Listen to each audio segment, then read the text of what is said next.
गुरुमुखों, ये श्री गुरु महाराज जी के पावन वचन हैं। तुम अपना मन पूर्णतः रूप से सद्गुरु के शब्द में लगाओ तो तुम्हारे शेष समस्त कार्य प्रकृति की शक्तियां करेंगी। प्रभु में जितना तुम्हारा विश्वास होगा उतनी ही तुम्हें सफलता प्राप्त होगी।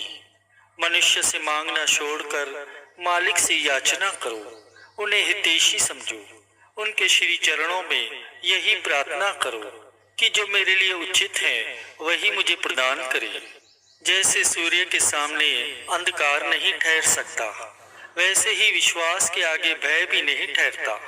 यदि तुम भक्ति मार्ग पर चलते हुए किन्हीं कष्टों से होकर गुजर रहे हो तो ये निश्चय कर जानो कि वह मार्ग परम सुख की ओर ले जा रहा है।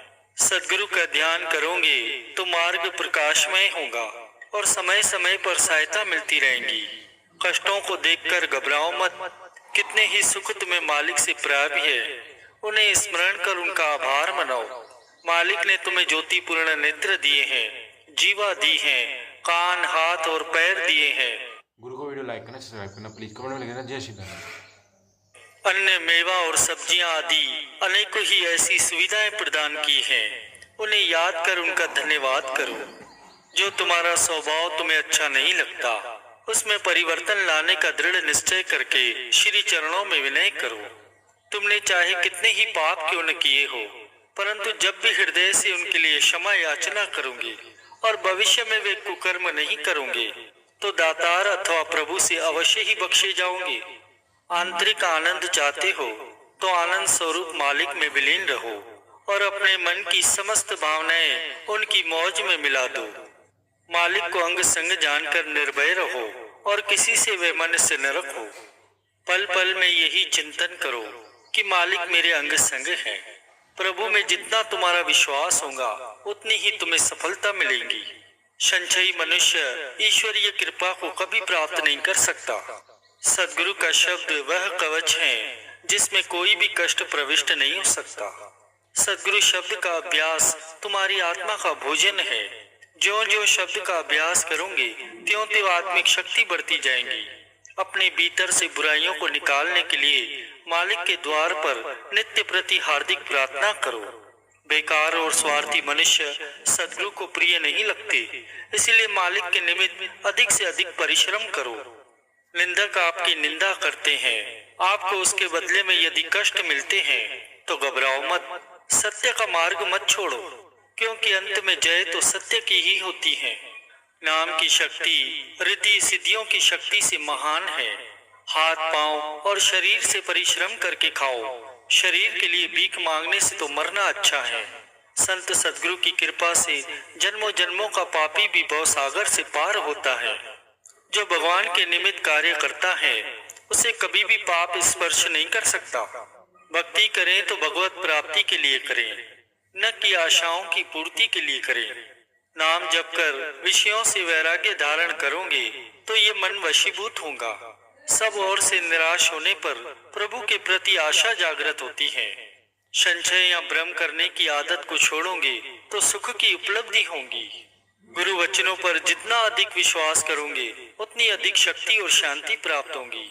जब कभी विश्वास कम हो जाए तो सद्गुरु का सद्व्यवहार स्मरण करो कि उन्होंने अमुक अमुक कृपा मुझ पर की है, तो अभी भी वे क्या नहीं कर सकते। रूहानी मार्ग से विचलित हुए को उसके पथ पर पुण्य लगाने जैसी उत्तम सेवा अन्य कोई नहीं है। यदि पुरुषार्थ करोगे तो सहायता मालिक करेंगे और कठिन कार्य भी सरल होते जाएंगे। सब कर्मों और धर्मों का फल केवल एक प्रेम है। अन्य झंझटों से दूर रहकर सदैव प्रेम में ही मग्न रहिए। यदि मन में कोई परेशानी है तो निश्चय कर जानो कि सद्गुरु समर्थ जो मेरे साथ है तो मुझे क्या भय है। कुछ भी अभिलाषा हो तो मालिक से याचना करो, उसके भंडार भरे हुए हैं। तुम्हारे अंदर अलौकिक शक्ति है, परंतु माया के आवरणों से आच्छादित है। गुरु कृपा से वे आवरण दूर होंगे और गुरु सेवा करने से और श्री आज्ञा का अनुसरण करने से सद्गुरु की कृपा उपलब्ध होगी। उसकी बातें मत सुनिए जो आपको संसार में फंसने का परामर्श देता है। उसका संग मत करो जिसे मालिक पर पूर्ण विश्वास नहीं है। यदि परमार्थी जीवन व्यतीत करना है तो स्वार्थी लोगों की संगति से बचो। तुम सदैव शुभ विचार करो तो पुराने अशुभ संस्कार दग्ध होते जाएंगे। जो दूसरों के अवगुणों को देखता रहता है उसे ये स्मरण रखना चाहिए कि दूसरों का दोषांकन करना भी तो एक महान अवगुण है। स्वार्थवश सुने सुनाए दूसरों के अवगुण फैलाकर रस्सी को सर्प बनाने की प्रकृति का परित्याग कर दो। तुम्हारे भीतर ईश्वरीय शक्ति है, उसे कोई भी हानि नहीं पहुंचा सकता। इसलिए तुम सदा निर्भय रहो और सद्गुरु के बताए हुए मार्ग पर चलते चलो। तुमने स्वयं को बनाया तो जगत स्वयं में बन जाएगा। तुमने यदि स्वयं को अवगुण रहित कर दिया तो जगत में किसी में भी अवगुण नहीं दिखाई देंगे। किसी में 1000 अवगुण हो और एक गुण हो तो उस एक गुण को देखो।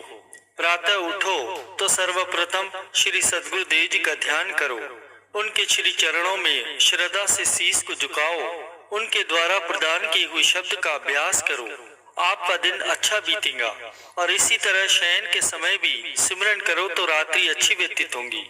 जब मैं अपने आनंद में पिता के दर्शन करता हूँ तो सब गम विनष्ट हो जाते हैं। अपने कर्तव्य का पालन करो, परंतु ये दृढ़ निश्चय कर लो कि उसके पश्चात जो भी परिणाम निकलेगा उस पर प्रसन्नचित्त रहूंगा। मेरी पूंजी नाम है, वह कभी समाप्त नहीं होती, तो मैं दरिद्र या कंगाल कैसे होऊंगा। जो भी करो मालिक के लिए करो, वे तुम्हारे हो जाएंगे और बदले में उनकी सर्व बख्शिशें तुम्हारा द्वार नहीं छोड़ेंगी। जिसमें आत्मिक शक्ति नहीं है वह चाहे कितने ही मैदानों में विजय प्राप्त कर ले तो भी सांसारिक जकोले उनका पतन कर ही देते हैं। इसलिए वह निर्बल कहा जाता है। उसे सत्संग में जहाँ आत्मिक शक्ति प्राप्त होती है उसे वहां ले जाना ही निर्बलों की सहायता करना है। माया की तृष्णा के कारण आज करोड़पति भी भूखे हैं। नाम के अभ्यास के बिना तृष्णा नहीं बुझ सकती। नाम से भूले हुए को नाम जपाने का प्रयत्न करना मानो अतृप्त को तृप्त करना है। परमार्थ के लिए कर्म करना धर्म है और स्वार्थ के लिए कर्म करना अधर्म है। न किसी से घनिष्ठ मैत्री रखो और ना ही किसी से वैर रखो। मालिक के दर से सबके लिए दया की ही याचना करो। श्री सद्गुरु देव जी की कृपा अमूल्य है, उसके पात्र बनने का यत्न करिए। मालिक से अगर मिलना चाहते हो तो उसके प्यारों से मिलो। उनके परामर्श के अनुसार चलकर मालिक से मिलने का यत्न करो। यदि आप मालिक की कृपा चाहते हैं तो उनके दासों की चरण रज बनकर उनकी प्रसन्न चित्त से सेवा करो। यदि आपका हृदय मालिक से मिलने के लिए आतुर है तो मालिक को आपसे मिलने में देरी नहीं लगेगी। अन्य सब बातें बुलाकर केवल सद्गुरु के शब्द को याद रखो। अगर आप में नम्रता होगी तो श्री सद्गुरु देव जी की कृपा की वृष्टि आपको सदैव कीर्त कीर्त करती रहेंगी। जैसे बालक को गुरु को वीडियो लाइक करना, सब्सक्राइब करना प्लीज।